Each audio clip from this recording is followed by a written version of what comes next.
Jordan Henderson, we saw miss training yesterday. What's the latest on his injury? And Gomez and Joel Matip, when are they likely to be back? Joe will train hopefully Friday already with the team to prepare the Arsenal game. Joel will be long out. He has hamstrings, so it will take another 2 weeks.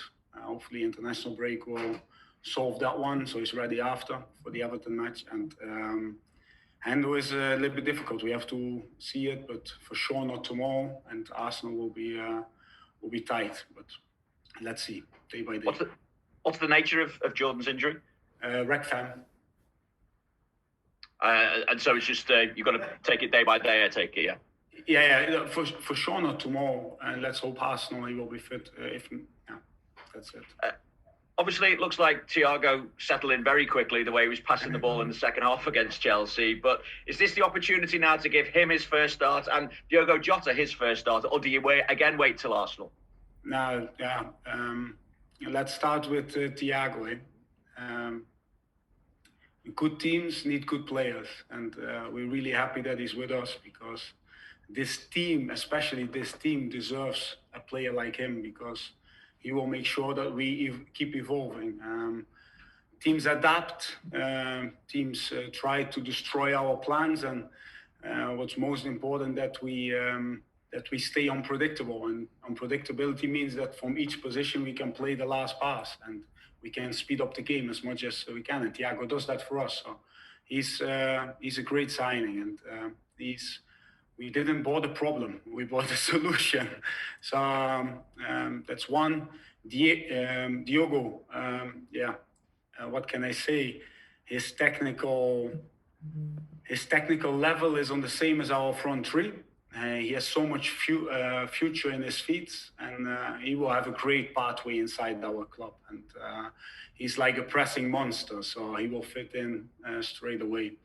For tomorrow, I can only say that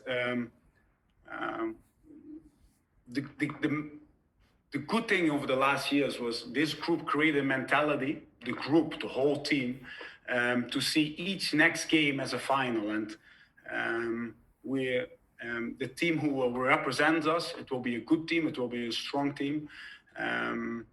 They will show hunger. They will show desire to put our game in place. And that's what I can say about team selection, to be honest. Well, Pep, even with the numbers in your squad and the way that you've strengthened this summer, how realistic or unrealistic is it to think that, particularly given the current climate as well and the condensed nature of this season, how realistic is it to think that you can have success in domestic cup competitions as well as being successful in the Premier League and progressing in the Champions League? We want to attack each competition. But that's what I just said. In football, you cannot think far ahead, especially not this season, because it will be game after game after game. It will be each 3 days we will play until January. So it will be a Christmas period from now on. And luckily, we had a good preseason, so we prepared for that. But what I already said, this team has the mentality to just focus on the next game, and that's what we do. And we concentrate to play against Lincoln, and a club with a great journey so far, especially the last 4 years with 2 promotions. A team who's top of the league at this moment. A manager with lots of experience, even in the Premier League as assistant, and now we really look forward to this game. And again, we want to attack this competition, and as each game what's in front of us, but we have to do the right things in the right moments. And just finally for me, Pep, Frank Lampard said that he thinks it's important that the Premier League as a collective looks at supporting the EFL, the leagues below, and grassroots football. What are your thoughts, particularly given stadiums will be closed to fans for longer now? That also impacts financially on Premier League clubs, of course. A healthy economy only exists if you try to help the ones who need the most. So, yes, of course, we should all think about this. It has to be like a common approach, not just Frank or Jurgen or Liverpool or Chelsea. There has to be like all clubs, the federations, the league. It's always about helping those who need. That creates like a healthy economy, and in this case, a healthy economy in football. And that's what we have to strive always. And life is a team sport, I would say. Thanks, Pep. Thank you very much. We go to Ian Abrahams for TalkSport. Ian. Yeah. Hi Pep, how are you? Good, yeah, super. I just want to take you back to what you said about competitions. You want to attack every single competition, the League Cup, FA Cup, the League, Champions League. But surely you have to prioritise some cup competitions over another, because it is a very congested schedule and you're not going to be able to play and win every single competition this year. We will try. But the most important thing is that how we selected our squad, how we evolved our squad over the last years, gives us every year more possibility to attack each competition. So that was the great example. Last year, and even the year before, I think we spoke about talent. Do we give them opportunity? No, this phase is gone. These players who were talents at that moment are players who represent the position inside our squad, have a very important role to play. So we feel that that we already, and what I just said already, the team tomorrow will be a strong team. I think some of you guys will be surprised, to be honest. You brought a lot of players in. What about players like Rhian Brewster, who's been linked with move away from the club? Is it best for his development to leave Liverpool Football Club at the moment, or is it best for him to stay and almost like Phil Foden at Man City, just play a little bit every year? Yeah, we're sitting here in the boardroom. You can't see that, but these things have to be discussed in the boardroom without the press, of course. So we cannot discuss transfer policy here or ideas with the individuals just before the transfer deadline. And one last one from me. We saw last night with West Ham, their manager and a couple of players testing positive. İlkay Gündoğan this week at Man City as well.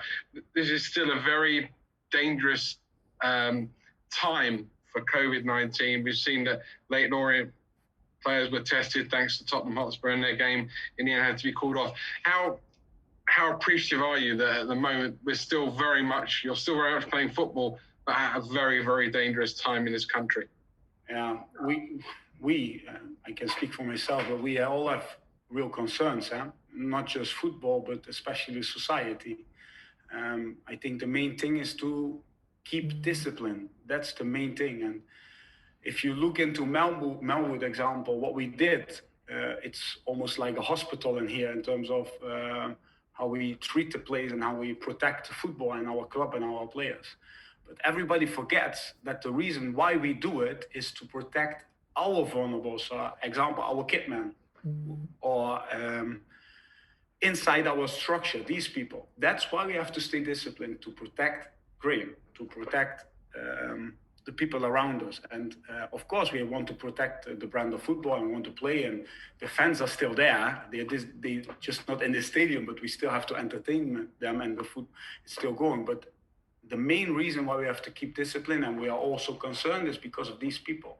And that's, I already said, life is a team sport, and to fight COVID is a team sport. And this is what we strive to. That's why we try to be as disciplined as possible and create a safe and secure environment, even in this game. That's why we said we want to help you guys by testing, because testing is very, very important.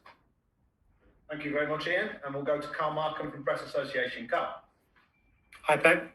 Good to see you. Just to go back to Jota, you were mentioned as being sort of partly involved in that sort of move in sort of using your contacts in Portugal. I'm just wondering what you found out from that you didn't know already, or... I know him since he was very, very young, because he's from the city Porto. So he grew up at Gondomar, a smaller club. We played against each other, I think, but when he was young, and then he came through at Passos de Ferreira. In Portugal, they are saying what a great signing Liverpool made, because they know exactly how he is and what kind of potential he still has. And he's, what I said, he's a pressing monster. He will fit really into our style, but at the same time, his technical level is as the same as our front three. So we're really happy with him. And all the things we heard are true. He is a very professional, very dedicated, passionate, brave player. And yeah. And you said we might be surprised by the team selection tomorrow night. Just it's saying it'd be a stronger team, but this competition has traditionally been an avenue for some of those younger players to get pitch time. So how important it is to be able to utilise it for them as well? It's about how can I say? It's about finding a team who feels the responsibility to tomorrow give everything, and finding a good balance in this. And I said already last year, in these competitions, it's a great moment where you can combine experience with talent, what makes each other stronger, the fire of the young players, the risk of the young players, the braveness, what we need tomorrow, because we're going to play against a side who will defend deep, who's ready to counter-attack, who has real speed on the wings and real technical players on the inside. But set up for a good counter-attacking game. They scored 5 goals already, example, this season from counter-attacks. And at the same time, when they play, they really play. But what I'm trying to say is that the team we have to put into place tomorrow has to be a team who is very well prepared. And if you have only 3 days in between 2 games, you have to use the time very wisely. You have to prepare the team. And sometimes it's really interesting to prepare a team from day one after the last game. And that's what we try to do. Thank you, Carl. I think we've got Neil Jones and then James to finish in the open. Then we'll go to the embargo section. For the guys in the embargo section, if you want to use the hands up mechanism, or drop me a WhatsApp so I know who to start with when we get to that. But Neil Jones, I think, next. Neil? Hi, Pep. You okay? Hey, Neil. All good. Want to ask about Fabinho playing at centre-back. I know you're such a big fan of him as a midfielder, but what does he bring as a centre-back? And does that help you stay one step ahead tactically, that you can drop him back in certain games and play him there? It shows his character, so that he's always ready to help the team. And now he plays as a centre half, and he sacrificed himself.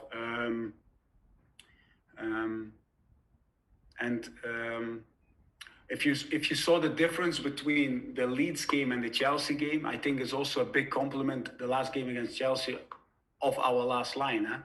The way we defended with our last line, their behavior, their braveness about defending, how we always controlled the movements of Timo going in behind, and how we stopped counter-attacks. I always say avoiding goals takes 22 feet and 2 gloves.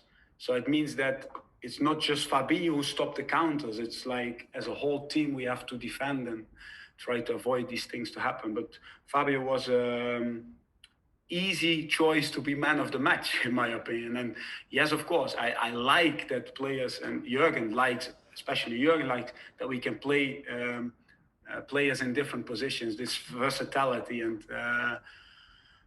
do we want to have Gomez and Joel back? Yes, please. But Fabinho can play a super game there as well, as long as we defend with the last line how we did.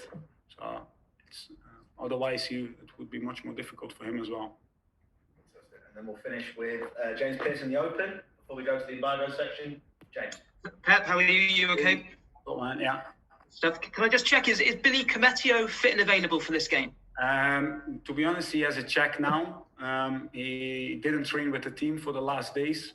So hopefully he can train today with the team. That would be great. But it's still insecure, to be honest. Yeah, I know he's still so young, but he's been around the first team squad throughout the pre-season. What have you made of his development? He's a proper talent who needs time as well, but he's a proper talent. And we want to give him that time. So that's the most important decision we had to make. But he is like a very tall centre half, what you already saw, of course, but has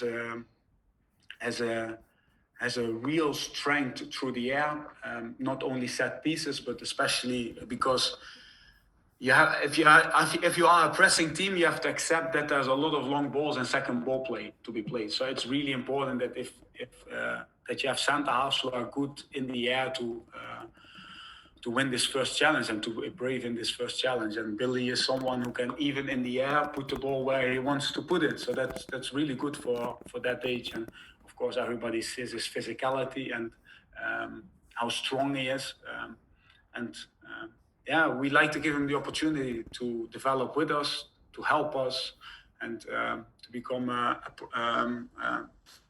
strong centre for the future for Liverpool Football Club. Thank you, James. That's it for the Open. So if you stay where you are, Pep, if we could go to the embargo section now. For those of you streaming, those of you sending it back live, we need to stop.